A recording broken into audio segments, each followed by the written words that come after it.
I just wish I could turn back the clock. It looks old and run down now, but for 12 years, this home at the corner of North 9th and Columbia in Newark was the Moran family home, a home which saw the Morans through good times and bad. My husband and I, he had lost his job because he had brain tumor, and he had several brain tumor surgeries. He had like 4. He had a bad case of MRSA from the last brain surgery, 6 weeks of radiation. I've had several surgeries, and my daughter's had 2 kidney surgeries because she only has 1 kidney, so she's gone through a lot of doctor visits at Children's Hospital. Because of all the medical bills, the Morans could no longer pay the mortgage on their home.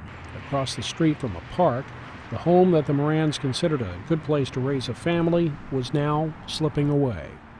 It was actually our first home that my husband and I had owned, actually, without each other. My littlest, my stepdaughter, Ashley,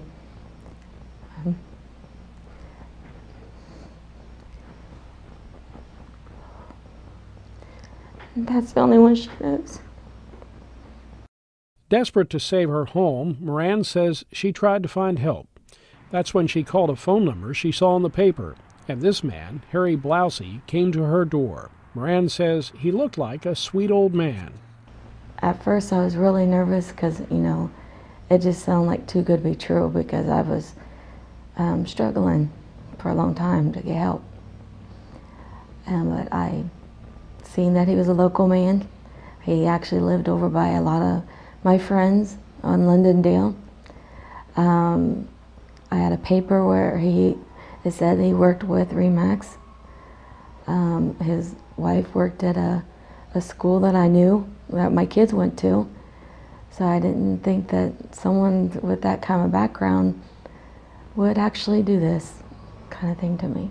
He would get you to deed your property to him.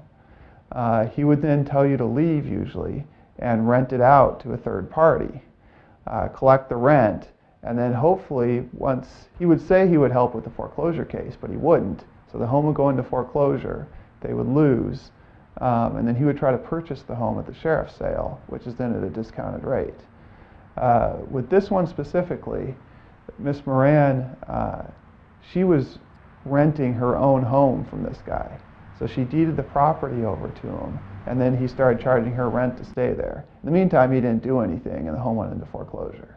He even at one time and said, "You've been through a lot, and you just look like you need a hug." So he hugged me before he left, and he repeated himself saying he was going to help. You know, I know you've done this for a long time by yourself, but I'm here to help you. Blousey was convicted on 13 counts of theft by deception and 13 counts of securing writings by deception. He's serving a 4.5-year prison term for scamming many different homeowners in Newark. The Morans ended up losing their home and having to move out. It was really hard when we first originally did it, but since then the stress level has gone way down, because we're in a really nice home with a really wonderful landlady. She knows everything that we've gone through, and she actually sent us a Christmas card. Even though the Morans are putting their life back together, what happened at this home has shaken Malissa Moran's ability to trust, and she doesn't know if she'll be able to ever again. Maybe someday. Right now I'm not real trusting, but I'm trying.